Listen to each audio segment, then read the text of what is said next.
Hello guys, good evening to all of you. आज हम आपको क्लास 10th का एक्सरसाइज 3.2 का पहले का चौथा पॉइंट करेंगे। इसमें भी क्या बताया सवाल में कि ये समीकरण के युग्म है और हमें इन्हें प्रतिस्थापन विधि से हल करना है।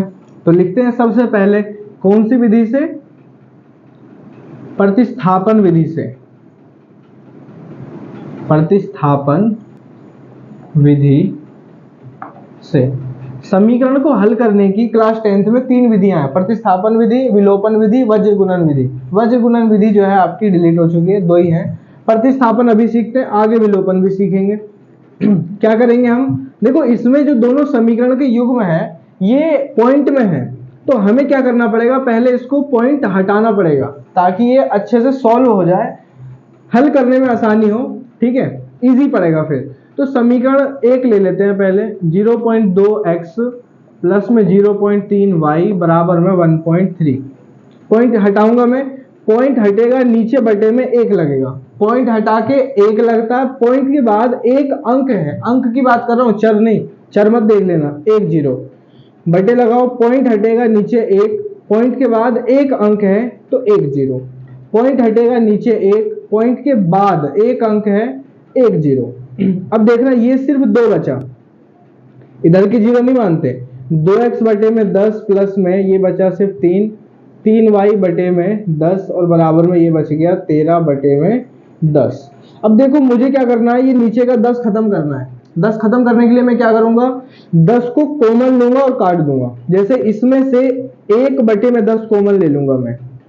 कॉमन जब भी लेते हैं ब्रैकेट लगाते हैं, ऊपर से 1 लिया, नीचे से 10 लिया, 1 लिया तो वही बचेगा 2x प्लस, यहां से भी 1 बटे में 10 बाहर ले लिया तो सिर्फ बचा क्या, 3y। 10 बाहर आ गया, ऊपर से हमने 1 कॉमन लिया, ब्रैकेट बंद और बराबर में ये 13 बटे में 10। अब ध्यान देना, इस 10 से ये 10 कट गया, कैंसिल आउट, बराबर में 1 की गुणा इनसे करेंगे, ये आएगा। बचा क्या, 2x प्लस में 3y और बराबर में क्या है, ये है 13। ओके, तो इसको अब आप समीकरण 1 मान सकते हो। इसी तरह समीकरण ये 2 है, इसको हल करेंगे हम। 0.4x प्लस में 0.5y और बराबर में क्या है, 2.3। पॉइंट हटाऊंगा, बटे में 1 लगेगा, पॉइंट के बाद एक अंक है तो 1 0 बटे लगाओ, पॉइंट हटेगा नीचे 1 लगेगा, पॉइंट के बाद एक अंक है 1 0, पॉइंट हटते नीचे 1, पॉइंट के बाद एक अंक है 1 0, पॉइंट हट गया, ये बचा सिर्फ 4x।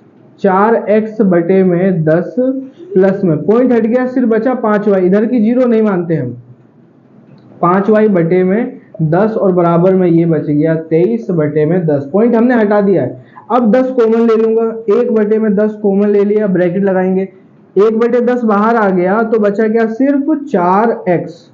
4x 1 बटे 10 बाहर आ गया, बचा सिर्फ 5y और बराबर में ये आपका 23 बटे में 10। इस 10 से ये वाला 10 खत्म हो गया, यहाँ बच गया आपका 4x प्लस में 5y और बराबर में 23। इसको हम समीकरण 2 मान लेंगे। अभी तक तो हमारी बस समीकरण जो है 1 और 2 हल हो गई आई है, अभी ना हल भी करना है। तो क्या करेंगे, हम समीकरण 1 को ले लेते हैं। समीकरण 1 से हमें पता है प्रतिस्थापन विधि में क्या करते हैं हम, प्रतिस्थापन विधि में हम किसी एक चर का मान निकालते हैं। एक चर कोई भी x y p q कुछ भी हो सकता है, उसका मान निकाल के दूसरे में रख देते हैं। तो यहाँ पे मैं 1 को ले लेता हूँ, 2x प्लस 3y बराबर 13। 2x प्लस में 3y बराबर में 13। सवाल थोड़ा सा लेंथी हो जाएगा, छोटा लिख रहा हूँ इसीलिए मैं। 2x को यहीं छोड़ दो, 2x को यहीं छोड़ दो, बराबर में पहले लिखेंगे 13 प्लस का 3y, इधर जाके माइनस का 3y, बराबर में 13 और इधर आके माइनस का 3y। x को यहीं छोड़ दो, बराबर में 13 माइनस में 3y, 2 गुणा में इधर आकर के ये 2 आ जाएगा बटे में। इसको क्या मान लेते हैं हम, समीकरण 3 मान लेते हैं। मैंने आपको बता रखा है x का ये मान आ गया। अब x का मान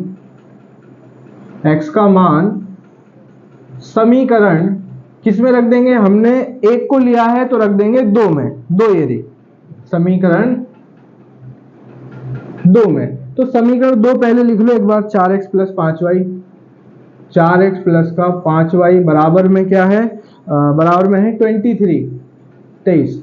4 ऐसी का ऐसी ब्रैकेट लगाते हैं जब भी मान रखते हैं। x का मान ये है पूरा का पूरा है 13 - 3y और ये बटे में 2 ब्रैकेट बंद प्लस का 5y ये ऐसी का ऐसी रहेगा और बराबर में ये 23 भी ऐसी रहेगा। काट दो, ये दोनों कट रहा है, 2 एकम 2, 2 दूनी 4, यहाँ बच गया 2 ब्रैकेट में 13 माइनस का 3y ब्रैकेट बंद प्लस का ये 5y और बराबर में 23। इस 2 की गुणा एक बार इससे और एक बार इससे, ब्रैकेट के अंदर बाहर वाले गुणा अंदर सबसे होगा। 2 की गुणा 13 से 13 दूनी 26 माइनस 3 की गुणा 2 से 3 दूनी 6 y इस पर बैठा दो प्लस का 5y और बराबर में ये 23 ऐसी का ऐसी है।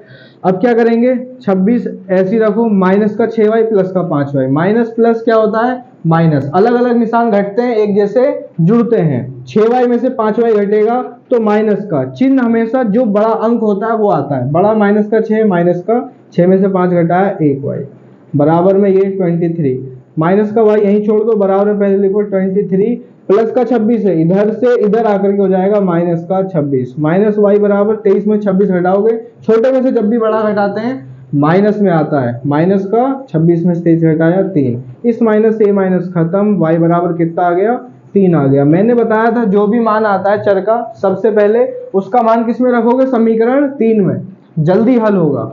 y का मान समीकरण 3 में रखने पर, ये लाइन लिखना जरूरी है, y का मान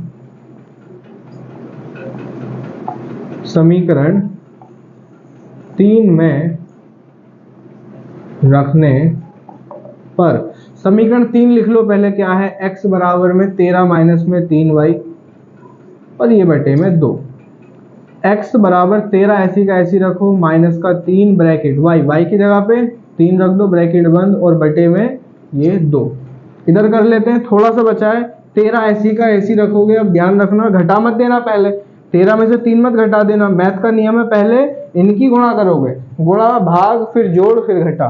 13 लिख लिया, माइनस का निशान भी लगा लिया हमने और 3 तिया 9 और बटे में क्या चल रहा है 2 चल रहा है। ठीक है, ये बराबर लगा लेना। ठीक है, ये क्या निकल के आएगा, x का मान निकल के आएगा। 13 में से 9 घटाएंगे तो 4 और ये बटे में 2, 2 एकम 2, 2 दूनी 4 बराबर कितना आ गया, सिर्फ 2 आ गया, बटे में एक लगाते नहीं है। x का मान आपका आ गया 2 और y का मान हमने अभी निकाला था कितना आया 3 आया। सिंपल एंड स्वीट, आसानी से कर लिया हमने। वीडियो कैसी लगी कमेंट करो, चैनल को सब्सक्राइब करो। जय हिंद जय भारत, राम राम।